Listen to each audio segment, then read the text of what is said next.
The video recording hath commenced, and then I'll start the time right now. Welcome, my favourite and only Year 11 class, to Ancient History today. How are we all feeling today? Pretty good. Pretty good, yeah. Get up to anything nice over the week, or just a boring week, doing nothing? School. That's true, it is school, because you are students after all, at a school, wink wink, nudge nudge. I hung out with some friends recently, though. That was a good time to chill. Hey, Yeah, awesome. On a sick Macca's run. Macca's run. Oh, those are the best back in my day. Anyway, on to the class. Welcome again to Ancient History. Today we're going to be studying, or rather having an introduction to a topic called comparative studies. And comparative studies is a somewhat recent field from the last century, itself being a branch of a greater field called background or cultural studies, which explores and assesses the culture of a given region and time period through archaeology, through texts, and other evidences we have, in order to understand the culture, how they lived, how they thought.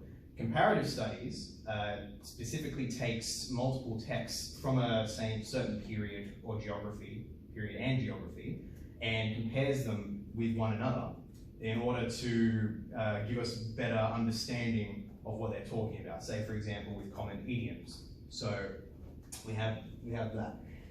Idioms are actually a big part of comparative studies because, well, who can tell me what an idiom is? Like a special saying? Yeah, it's a saying, pretty much a saying. I'll use that. Something like, as you're saying, a special saying that only a certain people, certain culture would understand, because it's something like an inside joke or an inside understanding between them. Who can give me an example of a saying in Australia that other people might not get, or from another country that Australians might not get? Hit the frog and toad. What on earth is that? Hit the road.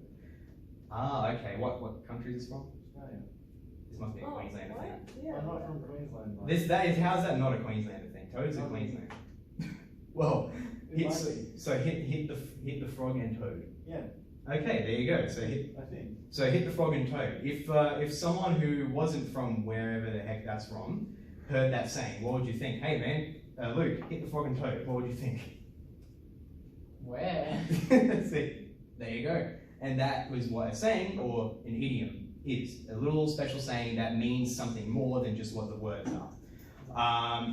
Another good example I can think of is put the shrimp on the barbie, which is a bit dry, I know, I hate it myself, but when we think of it, it's basically saying not put a shrimp on the barbie because that's disgusting, but also come over to my place, let's have a barbecue, let's have a hangout. So it doesn't just mean put this seafood on the barbie, but let's come and have a hangout.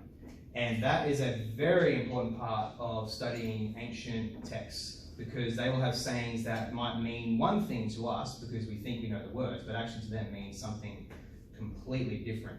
So for us, actually, how many of us in here are Christians? Hands raised. Awesome, perfect. We're going to be reading a familiar text today from Genesis, specifically the Tower of Babel, because this is an ancient Near Eastern text. And from this, we're going to be discussing, well, I'm going to ask one of you guys to read and then give a simple interpretation. And then we're going to look at some backgrounds that actually might change something. So who would like to read? Actually, no, I'll pick it up. Joshua, because your name is the most Hebrew here. How about you read from Genesis chapter 11, verses 1 to 9. Alright. Now the whole earth had one language and the same words. And as people migrated from the east, they found a plain in the land of Shinar and settled there. And they said to one another, "Come, let us make bricks and burn them thoroughly." And they had brick for stone and bitumen for mortar. Then they said, "Come, let us build ourselves a city, and a tower with its top in the heavens, and let us make a name for ourselves, lest we be dispersed over the face of the whole earth." And the Lord came down to see the city and the tower, which the children of man had built. And the Lord said, "Behold, they are one people, and they have all one language, and this is only the beginning of what they will do. And nothing that they propose to do will now be impossible for them. Come, let us go down there and confuse their language, so that they may not understand one another's speech." So the Lord dispersed them from there and over the face of all the earth, and they left off building the city. Therefore its name was called Babel, because there the Lord confused the language of all the earth. And from there the Lord dispersed them all over the face of all the earth. Thank you very much. Joshua, Yeshua, don't want to be accurate. What do you think this passage means? Give us a basic interpretation. I think initially it's sort of God saying humans cannot necessarily try and attain the same level of power that he has by their own means. And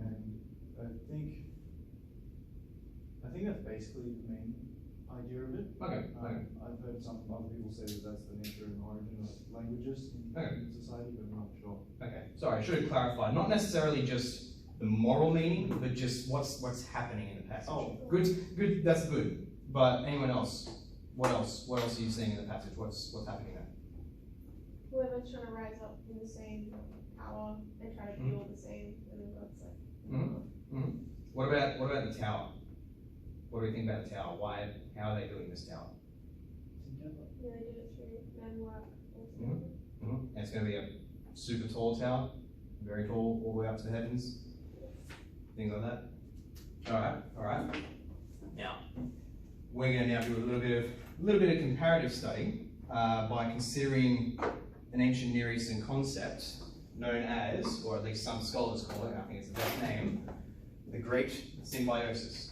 Now, the evidence from within the passage in Genesis 11.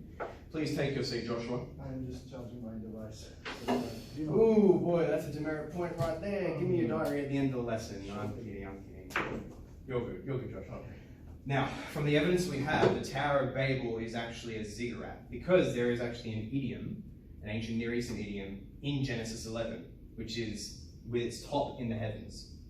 Now, to preface this, first we need to consider what is the function of the idol and sacrifice in the ancient Near East. Well, they believed in that time that the idol wasn't just a symbolic representation of the god that they were worshipping, sacrificing to, but that it actually mediated his presence. So, during a temple sacrifice, the idol would be present, and beforehand they would actually have a mouth-washing ceremony. They would actually wash the mouth of the idol, because they believed their sacrifices wasn't just giving him some vague offering up to their god and like a little pillar of smoke, but rather they were actually consuming the sacrifice for sustenance and pleasure. So they would wash the mouth of the idol in order to get rid of all human contamination, whether from handling or from the manufacturing process, so that the sacrifice is all pure. And after this ceremony, the deity would spiritually come and take its presence in the temple complex during the sacrifice. Now, how the god entered the heavenly realm is an interesting question. There's actually an ancient structure called, as I mentioned, the ziggurat. This wasn't the temple itself, but probably the largest structure, one of the largest structures in a temple complex. What a ziggurat was, it was actually considered the bridge between the heavenly realm and the earthly realm. And it had a staircase going from the bottom to the top to a little shrine where in between uses of the idol for sacrifices and other ceremonies, the priest, who was the only one allowed on the ziggurat, would take the idol up into this main shrine at the top, where the idol would have some downtime, like have a bit of rest, and they would give it little amenities like luxury items and some food, because the gods were considered in a very, who's heard the term anthropomorphic, which is like a human. The gods were considered like humans in a sense, only big, powerful, and in the heavenly realms. So some downtime, the god would be taken up to the ziggurat, and then afterwards the idol would be taken back down to the sacrifice. But the main function, as I said, of the ziggurat was actually to connect the heavenly realm to the earthly realm, so that the god could come down, take his place spiritually, so that the sacrifices could be taken and consumed. And in return for sacrifices, this wasn't just like Israel, where they would atone for their sins with their sacrifices. Rather, sacrifices of food and other items were considered sustaining the gods, and in return, the gods would grant things like good crop yields and fertility for society, which was critical. I mean, what society can survive without a lot of babies and a lot of food? So this process of the great symbiosis was really central to their entire society.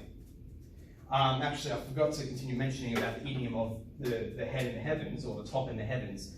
So that idiom referred to the ziggurat in that it was the connecting point between heaven and earth. And as a little example, there is an ancient Near Eastern king by the name of Warad Sin who wrote, it was written about him, and this text mentions he made it, his ziggurat, as high as a mountain and made its head touch heaven.